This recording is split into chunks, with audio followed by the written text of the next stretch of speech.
medzi nami jedného vzácneho môjho spolubrata. Naše životy sa spojili asi keď som mal 15 rokov.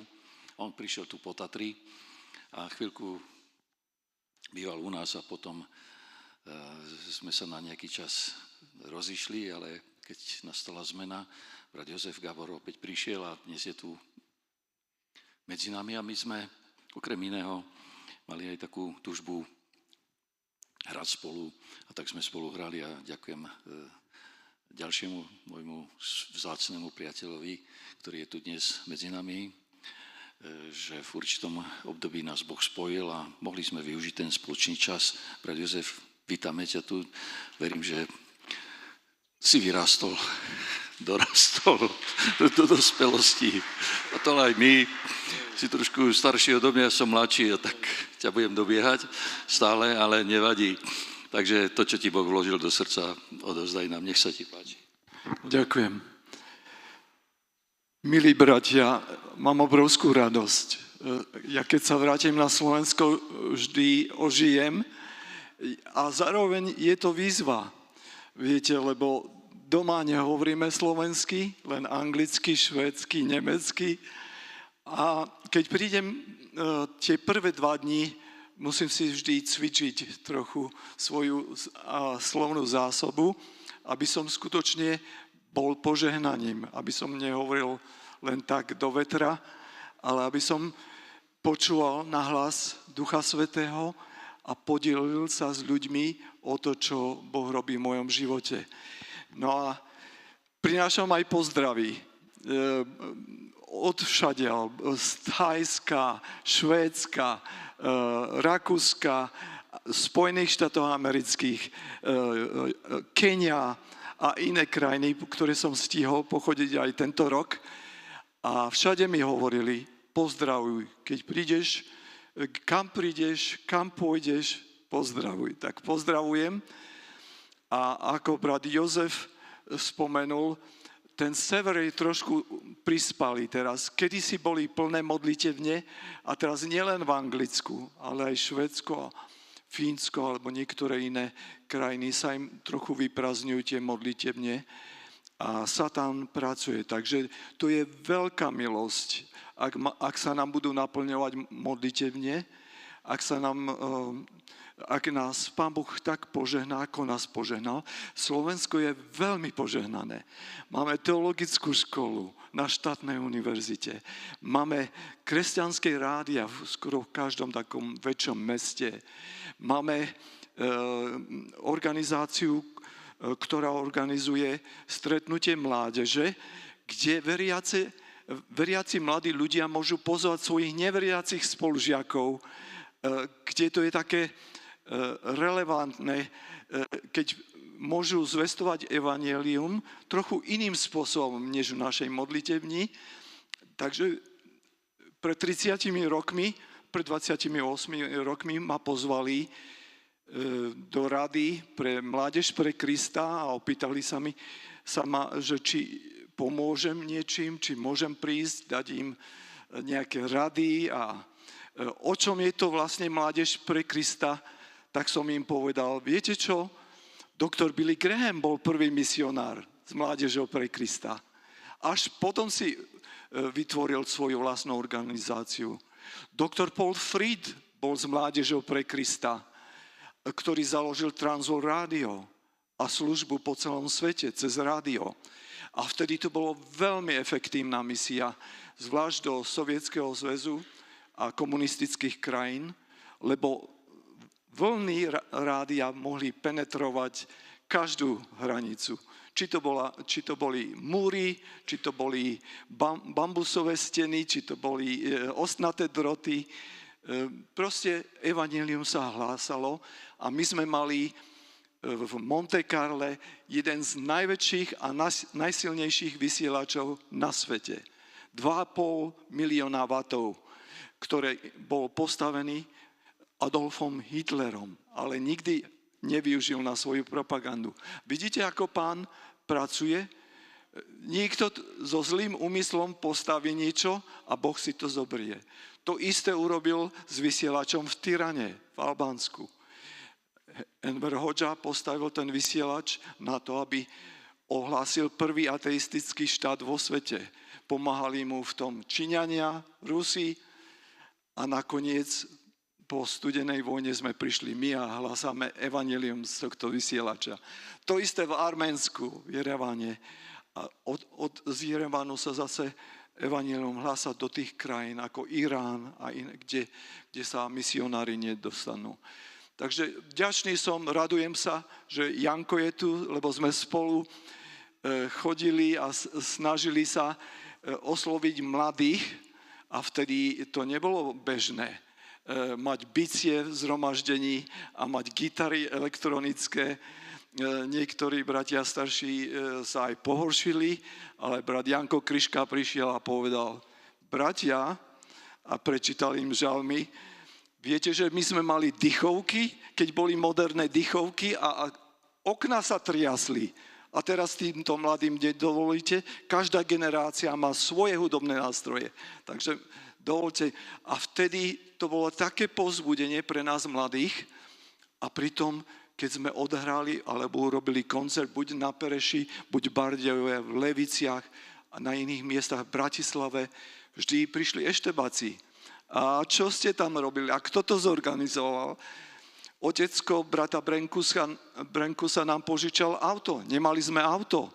Takže nám požičal auto, aby sme sa mohli dostať do Tekovských Lužán alebo do Levíc a takto slúžiť. Ale to bolo v tom najťažšom období, keď každého pozorovali, sledovali a odpočúvali.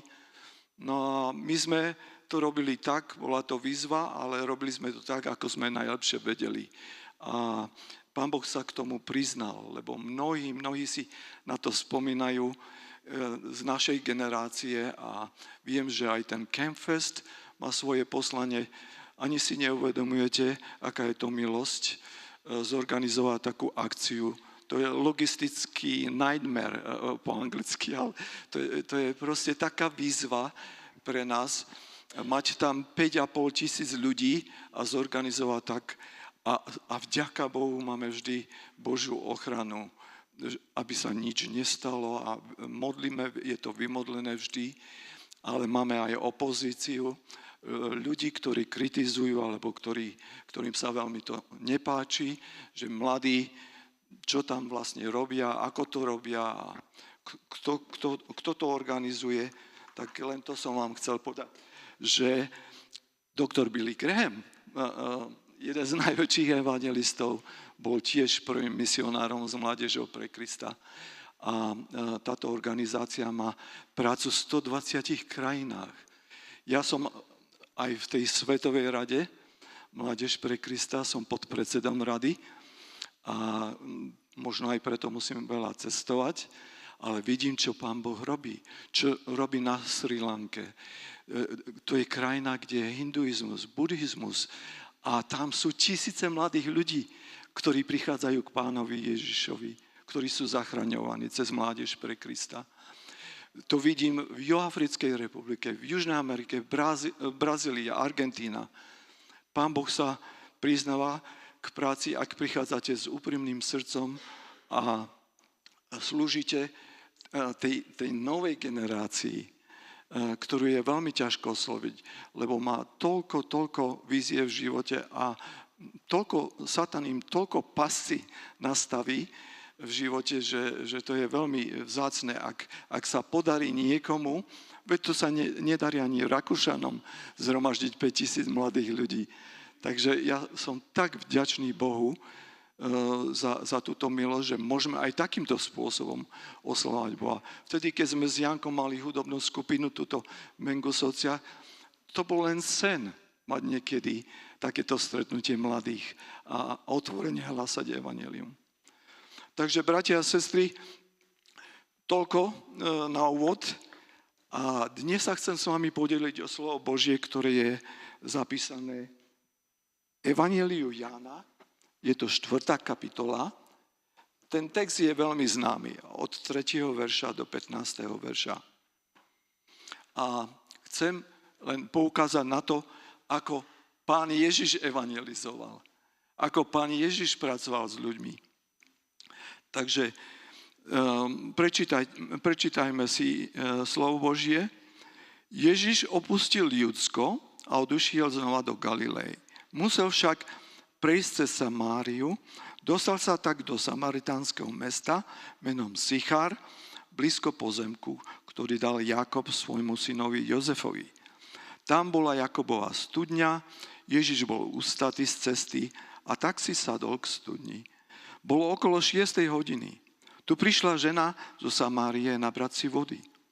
Ježiš jej povedal, daj sa mi napiť. Jeho učeníci totiž odišli do mesta nakúpiť potravu. Žena Samaritánka mu na to povedala, ako to, že ty, Žid, žiadaš odo mňa, Samaritánky, aby som sa ti dala napiť. Židia sa totiž so Samaritánmi nestykali a sa obchádzali v podstate. A Ježiš jej na to povedal, keby si vedela o Božom dare, a kto je ten, čo ti hovorí, daj sa mi napiť, ty by si požiadala jeho a on by ti dal živú vodu. Žena mu povedala, Pane, ani vedro nemáš a studňa je hlboká, odkiaľ teda vezmeš tú živú vodu? Si jazda väčší ako náš otec Jakob, ktorý nám dal túto studňu a pil z nej on, jeho synovia i jeho dobytok. Ježiš jej povedal, každý, kto pije z tejto vody, bude opäť smedný. Kto však sa napije z vody, ktorú mu dám ja, nikdy nevysmedne. Ale voda, ktorú mu dám, stane sa v ňom prameňom vody prúdiacej do večného života. Žena mu povedala, Pane, daj mi tej vody, aby som už nebola smedná a nemusela sem chodiť po vodu. Je to príbeh, ktorý je veľmi vzácny, ale je to stretnutie, nadprirodzené stretnutie s Pánom Ježišom. A v tomto stretnutí vidíme niekoľko takých zaujímavých bodov alebo postrehov, že Pán Ježiš pri tomto stretnutí prekonáva bariéry, sú to spoločenské, kultúrne aj náboženské bariéry. Otvára nové možnosti premeny. Zmenu v každodennom živote človeka. Človeka, s ktorým sa začne jednoducho len rozprávať. To je evangelizácia. To je o evangelizácii. To, čo ste počuli od brata Brenkusa, čo praktizujú niektorí misionári a stále to robia. Aj keď sa hovorí, už na ulici sa neevangelizuje, ľudia sa nezastavujú. To nie je pravda. Pán Boh si môže využiť každú možnosť, každý spôsob, ako sa prihovoriť k ľuďom. A potom Pán Ježiš odhalil aj zdroj možnej premeny pre nový začiatok v živote. Toto je dôležité pre naše evangelizačné snaženie alebo pre naše misionárske snaženie.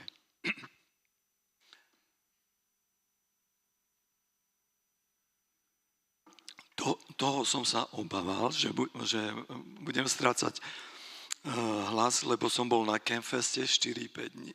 A tam som sa vyrozprával.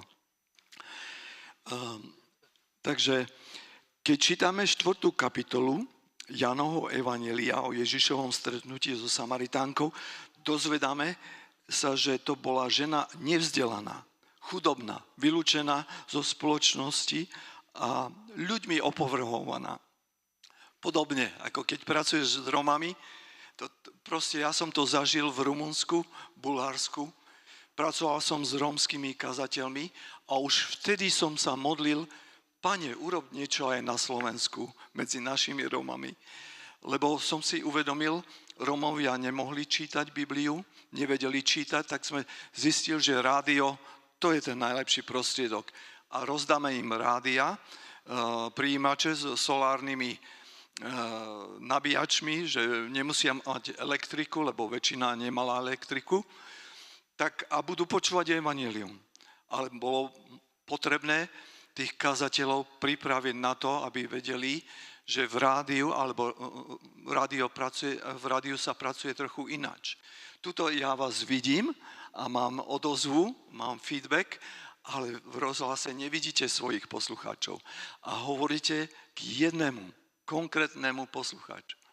Takže sú tam určité odlišnosti, preto sme ich pripravovali na tú stratégiu. Ale viete, že v každej Božej práci je dôležité, že Duch Svätý pracuje v tom, kto hovorí evanjelium, ale aj v tom, ktorý počúva. A on skutočne pracuje na srdciach, na ľudských srdciach. Takže táto žena, ktorá stretla Pána Ježiša, bola v podstate na úrovni vtedajšej prostitútky. Ľudia opovrhovali ňou, proste bola na okraji spoločnosti. Napriek tomu všetkému sa hrdo pridržiavala náboženstva, založeného na tradícii, lebo v rozhovore s Pánom Ježišom hovorí, my, Samaritáni, my oslavujeme Boha nahore, vy, Židia, robíte. To je v tomto evanjeliu Jana, ak budete ďalej čítať celú kapitolu, tak tam sa dozviete, že ako ona rozmýšľala napriek tomu, aký život mala. Bola ako keby sme dnes povedali nominálna veriaca, ktorá sa hlásila k viere svojich rodičov alebo starých rodičov len menom, ale nie svojim životom. Nedokázala dodržiavať základné morálne normy v spoločnosti, porušovala vtedajší morálny kódex aj medzi Samaritánmi, nesplnila ani normy ich vlastného kmeňa alebo v jej vlastnej kultúre nesplňala tie podmienky, ktoré slušný človek tam mal vlastne splňať. V jej kultúre ženy zvyčajne chodili k studni spoločne. Ženy majú od prírody rady, keď sa rozprávajú s inými ženami, dozvedajú sa novinky a zdieľajú sa o veci zo svojho života.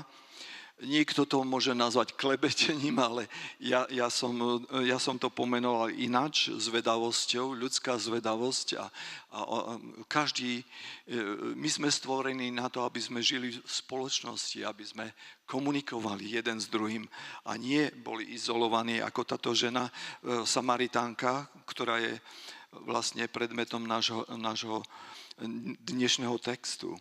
Žena z nášho príbehu bola iná, hanbila sa ukázať na verejnosti a tak chodila k studni po vodu sama, keď vedela, že tam nenarazí na iných ľudí.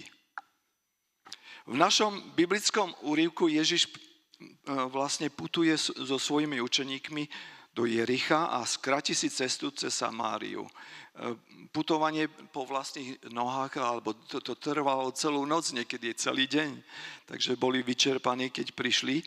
A kým učeníci idú do mesta kúpiť nejaké jedlo, k studni prichádza obyčajná Samaritánka, obyčajná žena. A ako som už spomínal, čas, kedy prišla, bol nezvyklý, keďže ženy zvyčajne chodili čerpať vodu v skupinkách, buď skôr alebo neskôr cez deň. A z textu vyplýva, že táto žena prišla sama, aby sa vyhla verejnej hanbe. To je vo veršiku 16. Ani tu na Slovensku to nie je inak. Všade okolo nás, v našich komunitách, v našich kostoloch, školách, vo verejnom sektore, v podnikaní, na našich pracoviskách, hneď vedľa nás vo vlaku alebo v autobuse sú ľudia zo všetkých vrstiev spoločnosti. Sú tam bohatí aj chudobní, zdraví aj nemocní, ktorí túžia uhasiť svoj hlad a smäd po živote. Hľadajú ten pocit telesného aj duchovného naplnenia. Sú veľmi podobní tejto žene Samaritánke. Ak by sme mali otvorené oči a sa trošku obzerali okolo seba, takýchto ľudí by sme videli všade okolo nás. Ale keď táto žena prišla k studni, Ježiš, unavený dlhým pochodom, tam sedel už a jednoducho ju poprosil o vodu. Táto žena bola šokovaná, ale bol to taký spôsob Pána Ježiša, ako evangelizovať. On najskôr chcel nadviazať kontakt s touto ženou. A ona bola tak z toho prekvapená, že pán Ježiš ju oslovil, lebo Židia a Samaritáni sa navzájom nestýkali už, ako som hovoril, a oni sa nechceli ani znečistiť Samaritánmi. Nie to ešte samaritánsku ženu osloviť. Takže viete si predstaviť ten šok, keď pán Ježiš ju oslovil a ako ona vlastne to videla. A v šoku sa ho pýta, ako si ty, Žid, mohol vôbec pomyslieť na to, že mňa, Samaritánku, poprosíš o vodu. Lebo Židia sa nedotýkajú ani riadu, z ktorého jedli Samaritáni.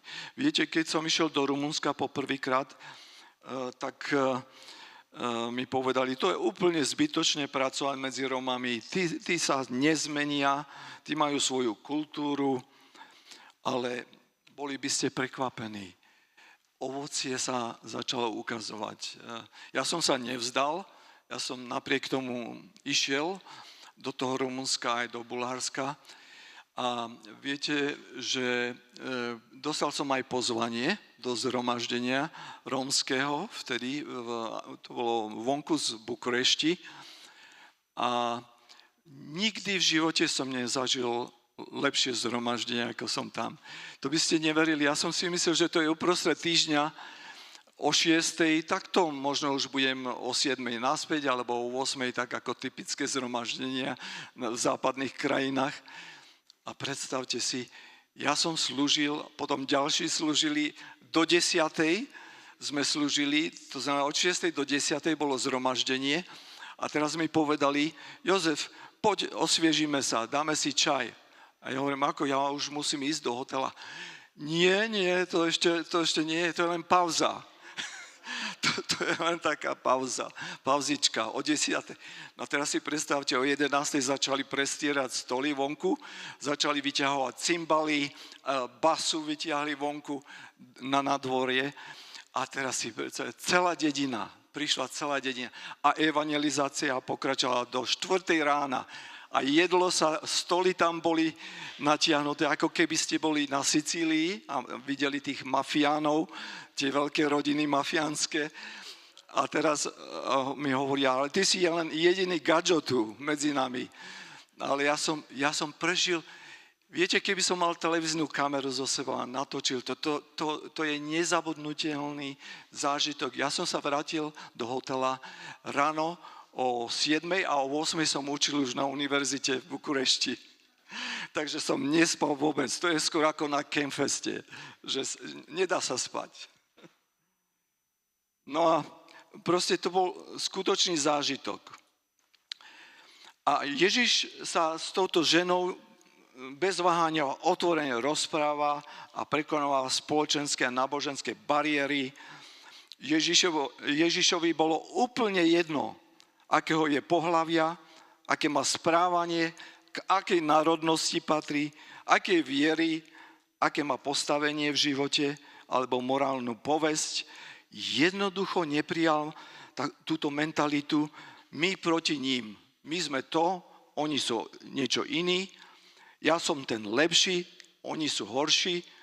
Proste Ježiš komunikuje s touto Samaritánkou na tej istej úrovni, ako zobral ju na tú istú úroveň, kde bol on ako syn Boží a s láskou jej chcel zvestovať evanjelium. Lebo toto bol jeho cieľ, toto bolo jeho poslanie na zemi. Takže Ježiš prekonal kultúrne, spoločenské bariéry niekoľkými jednoduchými slovami a začal budovať most, aby odkryl hĺbšie Božie pravdy, ktoré rozhodujú o živote a smrti. A toto by mala byť naša stratégia pri evangelizácii, že my máme poslanie zvestovať evanjelium. A tie ostatné veci, ktoré rozdeľujú ľudí, národy, nemali by tam existovať. To by sme mali odbúrať. Takže v tom druhom bode vám chcem povedať ďalší princíp, ktorý Ježiš otváral vlastne tú príležitosť pre zmenu v živote tejto ženy. A A tá zmena, po tejto zmene túžia všetci ľudia, len sa nevedia, ako k tomu dostať. Zaujímavé, že Ježiš sa nezaplietol do teologickej debaty a sporov, ani do diskusie o duchovných a náboženských rozdielov, alebo politickom rozdelení medzi Židmi a Samaritánmi, ale ide priamo k podstate potreby. Vo verši 10 povedal, keby si poznala Boží dar a vedela, kto je ten, kto ti hovorí, daj mi piť, požiadala by si ho a on by ti dal živú vodu. Takže táto žena nemala ani potuchy, čo má na mysli pod pojmom Boží dar, čo jej len môže dať Boh. A kto je ten človek, kto jej to ponúka? Vie len to, že táto studňa bola darom od ich praotca Jakuba. Stojí tu vyše 18 storočí, čo je zaujímavé pre nás. Táto Jakubova studňa ešte dodnes je tam a používa sa aj v súčasnosti. A odhaduje sa, že je hlboká asi 80 metrov, takže tá žena skutočne vtedy mala starosti, keď jej Pán Ježiš začal hovoriť, že on má nejakú inú vodu. Ježiš jej povedal, že existuje oveľa väčší dar, ktorý pochádza od Boha a ktorý spôsobí v ľudskom živote oveľa viac, než len uhasí fyzický smäd. Keby si len vedela, on jej zopakoval, keby si len vedela, kto má tú moc ti ho dať, požiadala by si ho, on by ti dal živú vodu. Hovoril bežným jazykom, ale oslovil ju na jej úrovni. Voda je v Biblii jedným z najbežnejších symbolov života a Ducha Svätého. Keďže voda je pre ľudský život nevyhnutná, výraz živá voda je výstižnou a trefnou metaforou pre hĺbší život, duchovný život a v konečnej podstate večný život. O tom hovoril Pán Ježiš. Jednoduchá žena, si predstavte, prostitútka alebo žena s morálnym defektom a Pán Ježiš sa s ňou rozpráva o hlbokých duchovných pravdách. Takže to bolo úplne nová dimenzia, o ktorej Pán Ježiš hovoril, dimenzia života s Bohom. Táto jednoduchá žena nemohla pochopiť v tých začiatkoch a je zrejme, že tomu nerozumie a hovorila mu, ako, Pane, ale ty nemáš ani lano, ani vedro a táto studňa je veľmi hlboká, kde by si tú vodu vzal? Takže v okolí nie sú žiadne iné zdroje vody, najmä tečnej vody, keď ste boli na Strednom východe, alebo keď ste tam chodili v Palestíne alebo Izrael. To je dosť vysušená krajina, takže voda je tam vzácna. A voda je vlastne strategickým... Áno. Vedela, že voda, o ktorej Ježiš hovorí, nemôže pochádzať z tejto studne, to nie je možné. A potom nakoniec sa ho spýtala, kde tú živú vodu získa. Ježiš žene zbudil smäd po odpovedi a ona na neho dobiedzala a Pán Ježiš vlastne využil túto príležitosť vysvetliť, čo skutočne mal na mysli. A každý má prirodzený smäd po vode, ale voda, o ktorej Ježiš hovoril, uspokuje hĺbšiu túžbu po zmysle života a večnom živote. Takže on ju postupne viedol až k tomu, že jej odhalil zdroj pre zmenu, pre nový začiatok v jej živote. Verše 13 a 14.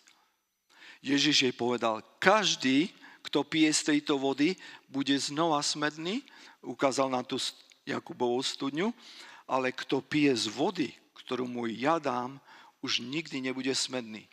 Voda, ktorú mu dám, sa v ňom stane prameňom vody, vyvierajúcej do večného života. Takže môžete piť z Jakubovej studne, koľko chcete, alebo aké množstvo chcete, ale bez ohľadu na to, koľkokrát k tejto studni prídete, alebo koľko z nej vypijete, budete mať opäť smäd. Každý človek hľadá alebo chodí k nejakej studni. Či už ide o studňu náboženstva, že hľadajú cez rôzne náboženstva, alebo intelektualizmu, že hľadajú vo vzdelaní naplnenie, alebo materiálneho zabezpečenia, úspechu alebo uznania. Nech je to čokoľvek, čo hľadáte, aby ste sa cítili celiství, úplní a v bezpečí. Ak prídete k studni hľadaní týchto vecí, nenájdete vnútorné uspokojenie a budete sa musieť k studni vrácať znova a znova, ako táto Samaritánka a všetci ostatní, ktorí pijeme vodu. Niektorí ľudia si myslia, že už našli ten prameň v nejakom náboženstve, iní si myslia, že našli vo vzdelaní a rešpekte od ľudí. Ďalší veria, že urobili vo svojom živote všetko správne a dôverujú, že si môžu spasenie kúpiť za dobré skutky alebo peniaze. Ale Ježiš hovorí, nikto nie je dosť dobrý. Všetci zhrešili a nedosahujú Božiu slávu. Vaše dobré skutky nikdy nebudú dosť dobré na to, aby vás zachránili od Božieho súdu. Takže tá žena Samaritánka z nášho biblického príbehu hľadá vzťahy. Mala túžbu po intimite, po pocite spojenia s iným človekom, opačného pohlavia. Ježiš ju láskavo vyzýva, aby si vybrala nový život, alebo bude pokračovať v tom starom. Myslela si, že svoje túžby môže naplniť s nejakým mužom. A tak po 5 neúspešných manželstvách to vzdala a jednoducho sa rozhodla žiť neviazaný život s ďalším mužom. Bolo jasné, že táto studňa, ku ktorej stále chodila v nádeji na istotu, lásku a zmysel, nikdy ju neuspokojí. Jej túžbu po naplnenom živote, to proste nedošlo k tomu. A vlastne to naplnenie mohol dať len Kristus. A toto stretnutie s Kristom bolo veľmi dôležité. Samaritánka bola unavená z toho, že chodila deň čo deň, unavená zo všetkej tej námahy a nedostatku uspokojenia, z prázdnoty, nesplnených sľubov, nenaplnených snov. Jej studňa bola príliš hlboká a už niekoľkokrát vyschla, tá studňa jej života alebo jej túžob. Videla to vo svojom živote a preto nakoniec kapitulovala a povedala, Pane, daj mi túto vodu, aby som už nemala smäd a nemusela chodiť a čerpať vodu. Takže ona túžila po naplnenom živote, o ktorom jej hovoril Ježiš. A on jej odhalil aj zdroj života. Ukázal na seba ako na jediný zdroj večného života, ako na jediného, kto poskytne tento svieži, hojný a naplňujúci život. Natešená uteká od studní do mesta a začne evangelizovať a pozýva ľudí. Viete si predstaviť, že Pán Ježiš, vlastne Boh si nielenže zachraňuje túto stratenú dušu, túto stratenú ovečku, ale on ju použil aj na to, že evangelizuje cez túto ženu. Tá, ktorá sa obávala stretnúť s inými ľuďmi v tej ich dedinke alebo mestečku Sichár, ona ide a hovorí o Ježišovi. Hovorí, že stretla som Mesiáša. Takže kdekoľvek pôjdeš, aj ty, aj ľudia, ktorí hľadajú, vždy budú problémy s ľuďmi, pretože ty aj oni čerpajú vodu z nesprávneho prameňa. Minulosť nemôžeme zmeniť a možno nedokážeme ani zmeniť. Takže prečo si myslíte, že ľudia sú tak nespokojní, vyčerpaní? Ak pijete zo studne kariéry, náboženstva, ľútosti, zlyhania alebo falošných očakávaní, zostanete zatrpknutí a bez nádeje. Ak pijete deň za dňom zo studne pýchy a sebeckých ambícií alebo zo studne nespokojnosti, budete fyzicky, mentálne, emocionálne aj duchovne vyčerpaní, dehydrovaní, tak ako som ja teraz dehydrovaný, sa napijem. Aká dobrá, svieža voda. Takže teraz to najdôležitejšie, čo chcem vám povedať. A to sa týka nás. Musíme sa úprimne spýtať sami seba, z ktorej studne pijem ja. Ježiš prelomil bariéry, potom využil príležitosť, aby Samaritánke odhalil zdroj. Aj o tom sme už počuli v našich životoch. A teraz Pán Ježiš Kristus je večný prameň. To znamená, odhaľuje nám zdroj a dôsledky nakoniec nám dáva na výber. Ježiš povedal, ja som cesta, pravda i život. Nikto nevojde do kráľovstva Božieho iným spôsobom. A teraz záleží len na nás, ako sa postavíme k tejto otázke, ako s ňou budeme pracovať a ak nepoznáme ten osobný vzťah s Pánom Ježišom, ako táto žena Samaritánka, tak nenájdeme uspokojenie. Ľudia hľadajú túžia po nádeji, ale nevedia nájsť ten zdroj živej vody. A vidíme tuto v tomto našom príbehu, že jedine stretnutie s Pánom Ježišom, to osobné stretnutie vyrieši naše problémy a uspokojí naše vnútorné potreby. A bratia a sestry, nakoniec chcem len vám povedať, že v Evangeliu Matúša je napísané v 5. kapitole 16. verši. Nech tak svieti vaše svetlo, ak ste už prijali a stretli Pána Ježiša, nech tak svieti vaše svetlo pred ľuďmi, aby videli vaše dobré skutky a oslavovali vášho Otca, ktorý je v nebesiach. Takže toto je veľmi dôležité. Každý život zanechá nejakú stopu, ale len život odovzdaný Bohu zanechá večný vplyv. Neboli sme stvorení na to, aby sme existovali, spotrebovali a zmizli. Boli sme stvorení na to, aby sme zjavovali Božiu povahu, lásku a moc vo svete, ktorú zúfalo hľadajú. Pamätajte, naše slova môžu uzdraviť zranené srdce, naša láskavosť môže obnoviť niekoho vieru, naša čestnosť môže inšpirovať celú generáciu a naša poslušnosť sa môže stať bránou, cez ktorú mnohí spoznajú Krista. Takže toto bol aj náš cieľ pri Campfeste, keď sme zakladali prvý, keď sme boli vo východnej a potom tatranskej, že my sme chceli osloviť novú generáciu a spôsobom, ktorý je blízky im. A ďakujeme Bohu, že teraz už 28 rokov Pán Boh sa priznáva k tejto práci a žehná. A stretávame dvojice, ktoré sa tam stretli a s rodinkami, s deťmi prichádzajú. Takže svetlo, ktoré Boh vložil do nás, nikdy nemalo zostať skryté. Bolo dané na to, aby sme osvetľovali životy a viedli ľudí k Spasiteľovi.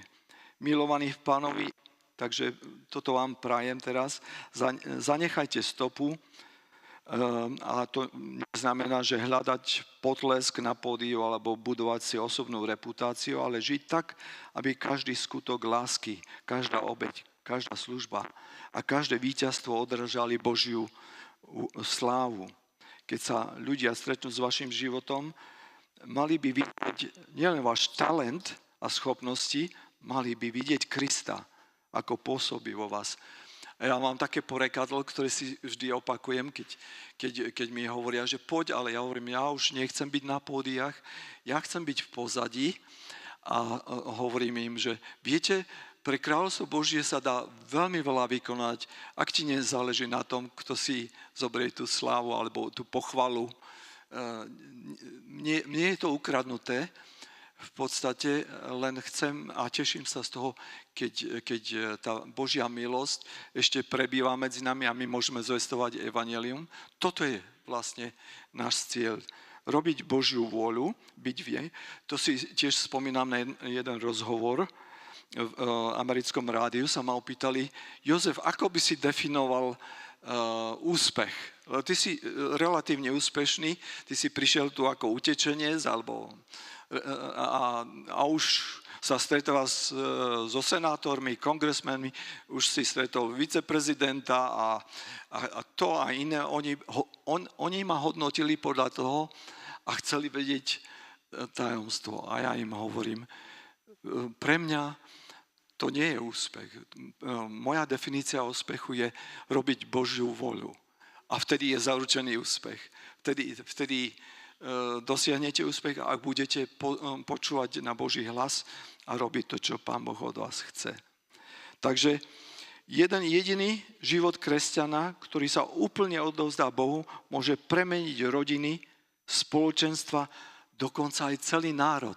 My sa modlíme za slovenský národ, za prebudenie v našom národe. Lebo ten čas je kratučký. A vidíte, čo sa deje okolo nás vo svete. Takže sú vojny a sú iné veci. Myslíte na to. Takže tvoj najväčší úspech sa nebude merať tým, čo si získal, ale životmi, ktoré si zmenil a slávou, ktorú si priniesol Bohu. Viete, moja manželka, keď som si urobil PhD, doktorát, hovorí, Jozef, Pán Boh sa ťa nebude pýtať, koľko doktorátov máš, ale sa ťa opýta, koľkých ľudí si priviedol do večnosti, koľkým si poslúžil, koľkým si... No a ja som mi hovoril, ale vieš, to mi asi otvorí dvere na miesta, kde by som sa nedostal bez doktorátu. A skutočne, keď som prišiel aj na Slovensko, s bratom Brenkusom sme boli na tej istej fakulte, na tej katedre a pomáhali sme študentom, budúcim kazateľom. A to bolo opäť otvorená brána. To bol Boh, ktorý nám dal takúto príležitosť.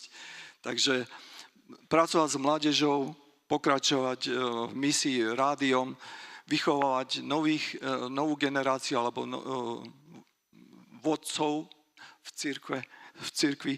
Takže toto je, ako Pán Boh pracuje. Ak ho budeme počúvať, ak budeme robiť jeho voľu, on nás bude aj naďalej používať v každej oblasti spoločnosti. A toto by malo byť našim nejakým zanechať stopu, ktorá niečo znamená pre večnosť.